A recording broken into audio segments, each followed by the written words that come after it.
First order of business out of the way. When are you finally going to move back to the homeland? When are you just going to, come back? Yeah, it's funny you should bring that up. Every so often, especially with the sort of climate of things that are going on in the States, I can't help but think, you know what, I'm just going to move back to London or something.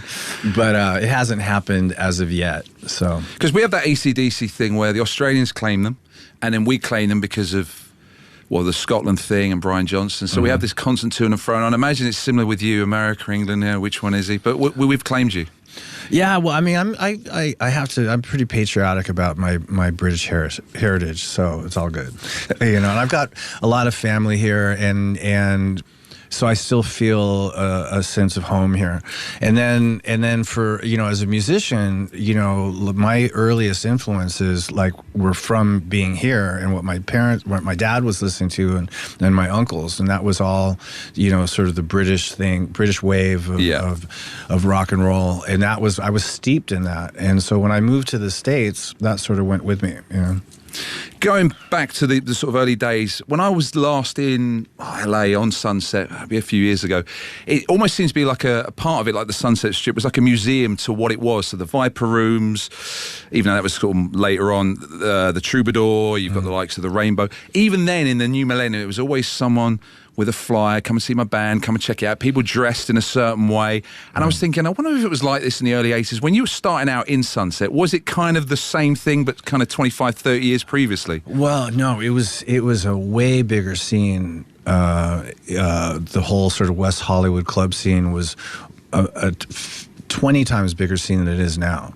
So, I mean, I really first got exposed to it when I first moved to Los Angeles, because that club scene was Troubadour. The Roxy wasn't necessarily there just yet, but the Troubadour was the main place that my parents used to go see artists that they were working with. So I thinking back on like Helen Reddy and Linda Ronstadt and Crosby, Stills and Nash and all these different artists. The Troubadour was like the best place to go see artists, right? And so as I got older and it got into the late 70s, you had the Roxy and the Whiskey and the Troubadour in a club called the Starwood. And so there was this great sort of like, Van Halen came out around that time. Yeah. And so there was this really sort of vibrant club scene that was going on in that, which turned into sort of the hair metal thing. But then you also had the LA version of punk rock that came along, and it was all happening together. And then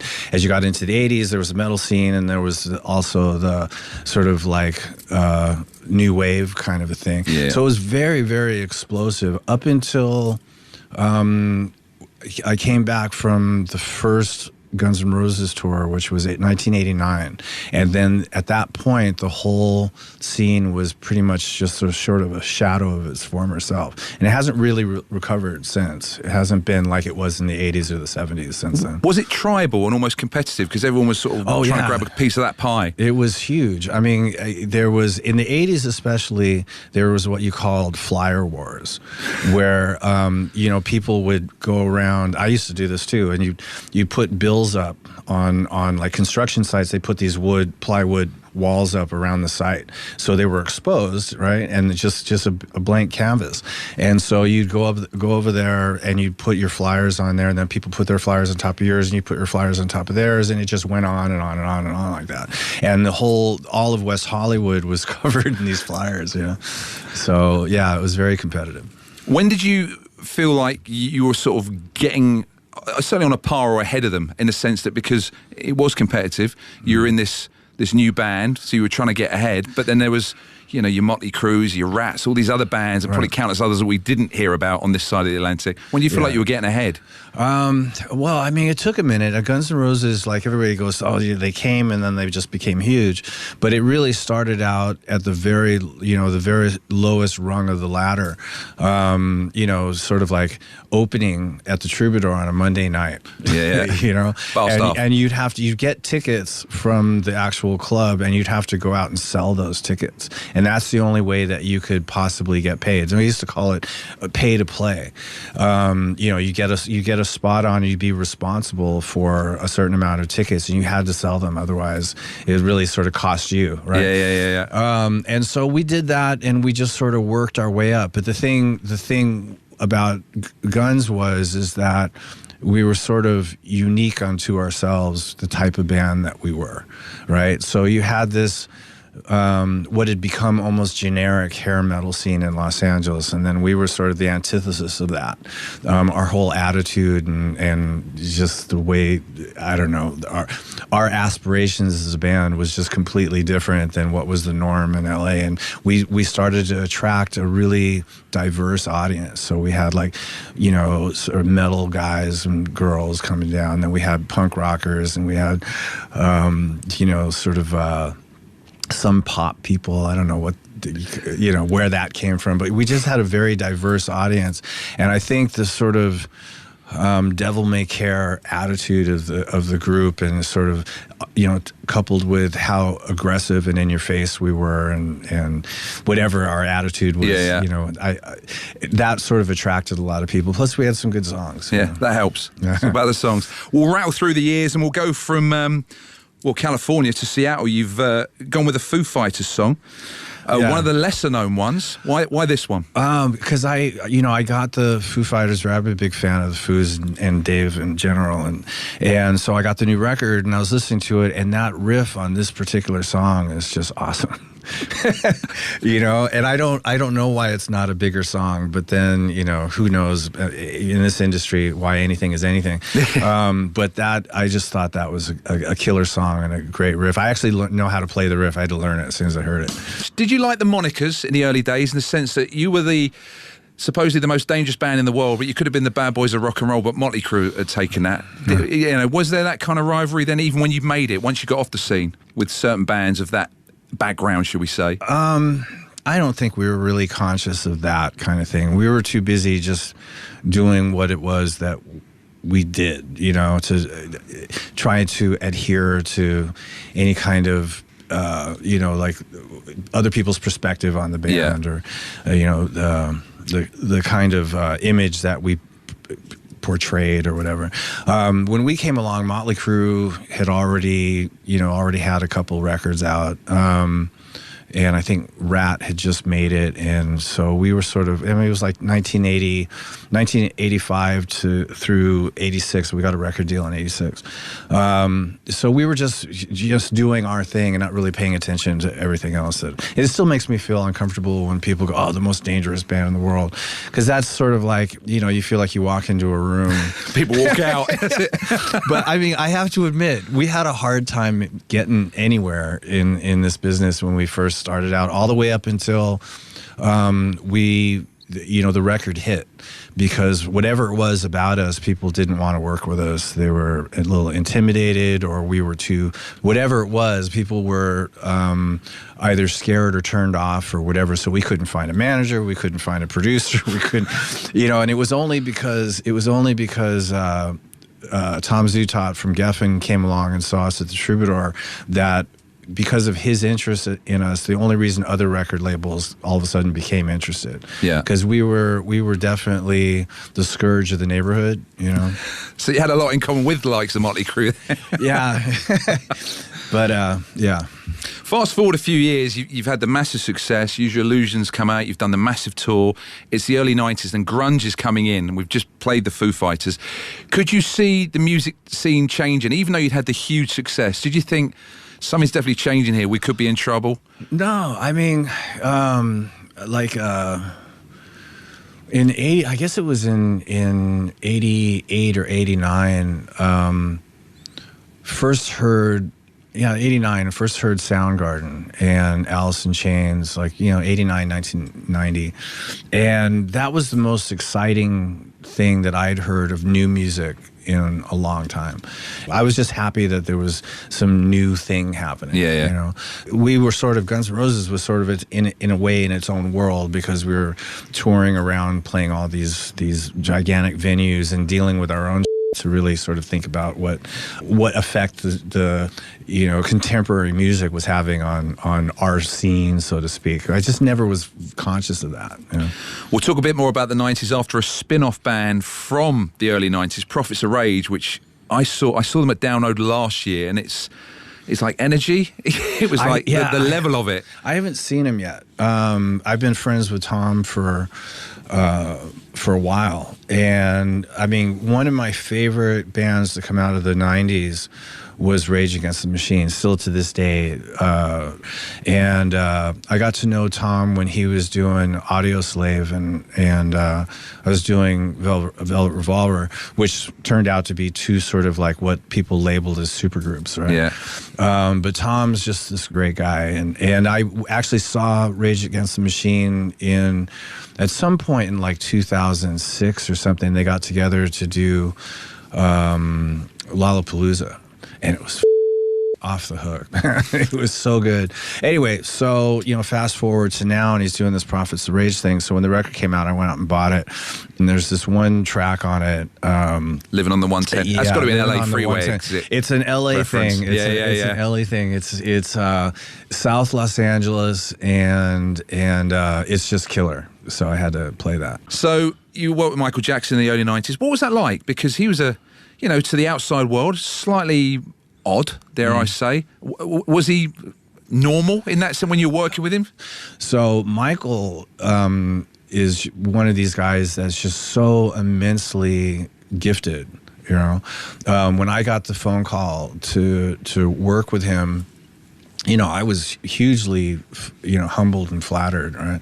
And so when I actually worked with him, he was just a sweetheart of a guy. I mean, I'm one of those people that when I go to do a session, I don't like to have a lot of people around. I just very sort of easily intimidated in the studio. I just need to focus, right? Yeah. So I went down to the record plant, and Michael was there, and funnily enough, he was with Brooke Shields. So that's how I first met him. And they'd given me this track, and we said our sort of pleasantries, and then he took off, and I did this song called Give In To Me, I think was that first track that I did. And then from then, and he really dug that performance, and so we just sort of, he asked me to do another song, and then I did a bunch of live stuff with him. And he was just one of these guys that when you were on stage with him, and he would have, anywhere from, 10 to 20 background dancers and stuff, but all doing the same move. Yeah. But when he did it, there was something just music, like beautifully fluid about his whole. So he was just being in the presence of somebody that just lived and breathed music through his very being, Yeah. And that was just really cool. And he was an easy guy to work with. He just let me do my thing, and he did his thing, and it was, yeah. And it was a couple of years, or several years after that, you put Slash's Snake Pit together. Was that supposed to be a spin-off of Guns N' Roses, or were you thinking this might be the next thing because you knew that things might not work out with Guns? No, I think as Guns N' Roses got bigger and bigger, it just, there was a lot of chaos that went along with that. And so Snake Pit was sort of an outlet for me to just do something that was very much stripped down, no hassle, not too many people involved, and just put something together and just jam, no pressure. And so it was fun, but it was a lot of it was to sort of alleviate some of the craziness that Guns N' Roses was surrounded by.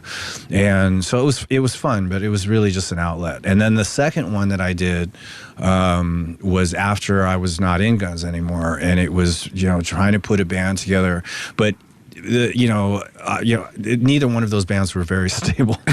I wasn't stable, and there was always at least one member besides myself in the band that was not stable at all. So, yeah, the prospects of longevity for either one of those bands were pretty slim.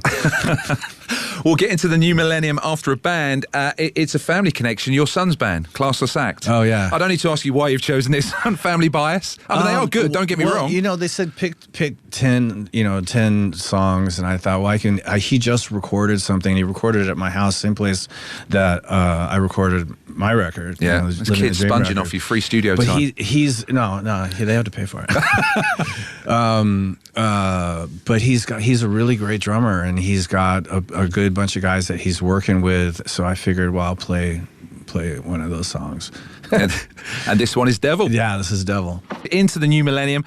So you've done Guns N' Roses Part 1, you've done the Michael Jackson stuff, you've done Slash's Snake Pit, and then Velvet Revolver comes around. Technically, the band is still on hiatus. Is it something you want to revisit, or is it something that's like... What, Velvet? Yeah. Well, I mean... Yeah, hiatus.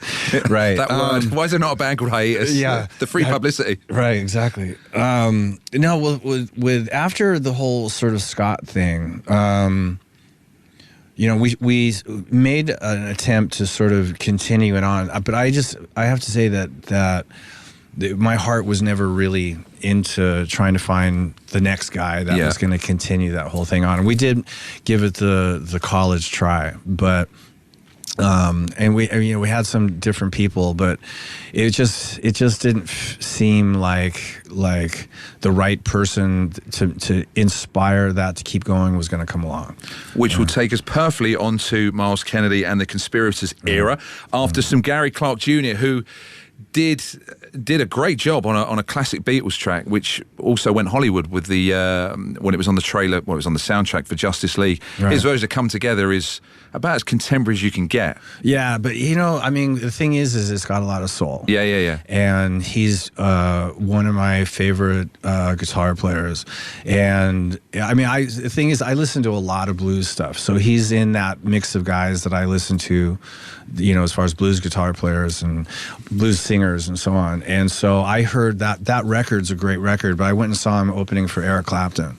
And that I hadn't heard this particular take on Come Together at that point, and it was just amazing live. So I got the new record and checked it out. And I thought, this is a great version of this song. So, it looks even better with Batman jumping around in the background and Wonder Woman doing her thing. Yeah, that was a whole different thing.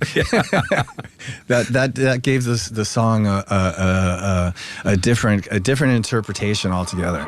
The first album with the Conspirators technically is your first solo album, but how did it come about? Did you think, I want to make an album, who have I got in my phone book who I can call upon? Was it supposed to be a collection of friends, or when after Velvet Revolver, and once I'd really free and clear of that, I was like, okay, I had a completely open slate. And the thing is when Velvet Revolver first started, I was right in the middle of starting a solo thing at that time. And Slither and Fall to Pieces, both those songs originated in a solo thing that I was doing. Yeah. And then I got up and I jammed with Duff and Matt and Steve Tyler and Josh Todd from Buckcherry. Yeah. And so we did this. It was a benefit for this guy, Randy Castillo's family. He just passed away. And so it was this big event. And Duff called me the next day and said, man, that was such a blast. We should do something. And that's where Velvet Revolver came from. And I put this solo project aside, and then we went and did Velvet for how many years. So when that was done, I went back to the idea of I just want to do something on my own. And I didn't want to go through the whole thing of trying to start yet another band. So I thought, well, I had a lot of music. And so I thought, well, it'd be cool if and it's an idea that I'd had previously to actually doing it. It had been in my head for a minute, was to do a record where I just picked the different singers for each particular song. So, for each piece of music, I would just hear somebody in particular, and so I'd call that person up, and it was actually a little nerve-wracking. I mean, some of these people I knew, some of them I didn't know, and you just call them, hey, so I'm Slash, and I've got this piece of music, and I'm doing this record where I'm gonna have different singers on it, and would you be interested in singing on it?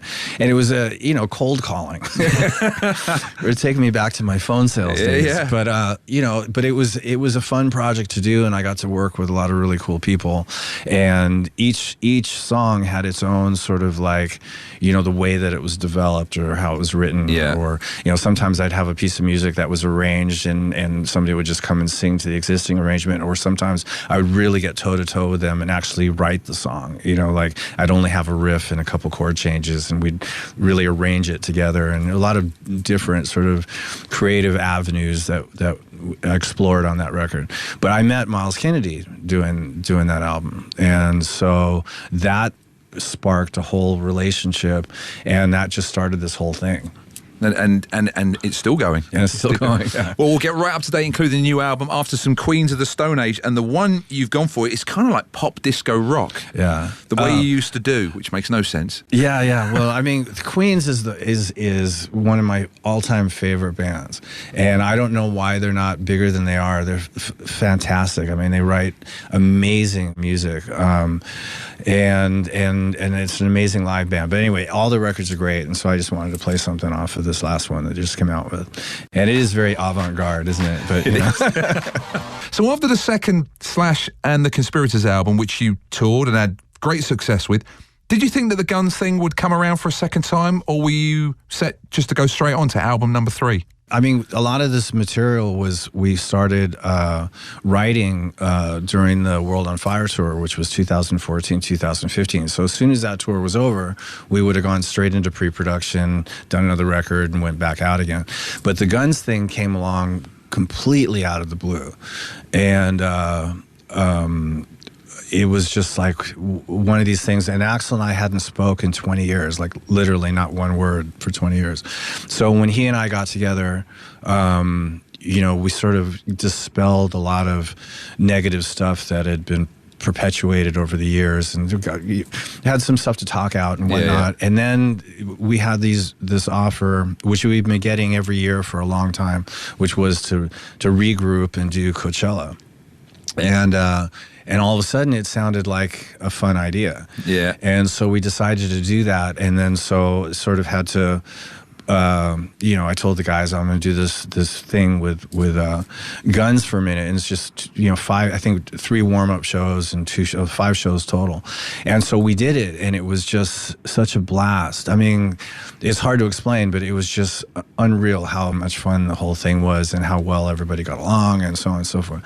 So we thought, well, I mean, there's a ton of offers out there for this particular band, so we thought we'd do this US tour, and it just snowballed from there. And it's actually going on 2 years pretty soon. Yeah, poor Miles at home thinking, is the boss coming home or what? Yeah. So everything sort of got shelved for a minute, but in the back of my mind, I was always wanting to do this next Conspirators record. So, you know, Miles has Alter Bridge, so he was doing that, and Brent and Todd were out doing various things, and probably not sure when exactly I was going to come back, but I was just looking for the first sizable break.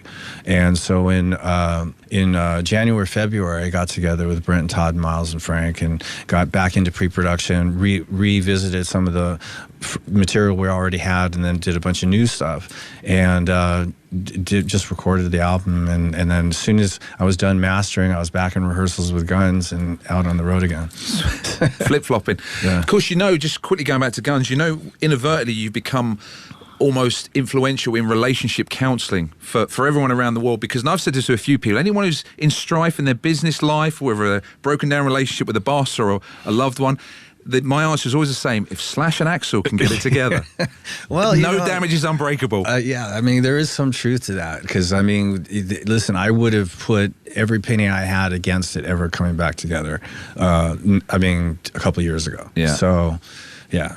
But it was, I mean, you know, once we talked, you realized that, you know, a lot of the stuff that had built up to the point where we actually split up was not that major. But it was a lot of outside factors that really put the nail in the coffin. Age plays a part, maturity and all that, communication. Yeah. Well, like communication, and I mean, and also, you know, anybody knows that I had you know, I used to drink and do a lot of drugs, so. So the new album is out in September, Living the Dream. Is that pretty much, you've probably been asked this 100 million times already, is that pretty much a statement of your life right now? You are finally accepting you are living the dream, isn't it? It's not. I mean, it works like that. Yeah. I mean, it could work like that, but it was really sort of a tongue-in-cheek stab at what's been going on politically around the world, especially in the States. Yeah. So it was just just a bit of sarcasm. You're not living the dream. You're miserable and unhappy. Go. But I mean, it does apply. I'm very happy doing. You know, I picked up the guitar, and I've managed to continue playing the guitar and having a good time with it, and working with great people and being in great bands and doing all this. So that's all I could have ever possibly dreamed of when I was 15. You know, it seems like the longer I do this, the more I love it. So the amount of work and effort that goes into it is something that I actually enjoy doing. I'm not doing it because I'm trying to make money doing it. I'm not trying to do it for any kind of recognition, you know, or significant fame kind of a thing. It's all because I just love creating music and going out and performing it and stuff. And so I'm very fortunate in that sense. So for next year, are you going to be solely doing the Conspirator stuff, touring? It's a mix of the both. Oh, you are going to be because mixing it. Okay. the record comes out in September, and we hit the road in September in the States, and then I'm out with Guns in November, and then, but February we're definitely coming to the UK and in Europe, and then in April and May we're doing South America. Yeah. And then Guns, because we're not sure exactly what Guns is going to be doing, and so there's just a juggling thing going on. So you need to plan all this in a classroom with a professor, Yeah. essentially, all of you, and a very big diary. We've managed. I mean, you know, it's something that you have to sort of plan in advance as much as possible. But Yeah. Well, listen, the new song, Driving Rain, well, you've had Bad Rain, Driving Rain, now you'll have Tropical Rain, probably the next one. Any more rain ones? It's a great start to the album. Looking forward to hearing the finished product. Now you've kind of alluded to the fact you'll be in the UK in 2019. We will see you then. Yeah. Listen, Slash, it's been a pleasure as ever. No, it's good talking to you. We will sure. see you next year, and next year for sure. yeah, several times. Brilliant.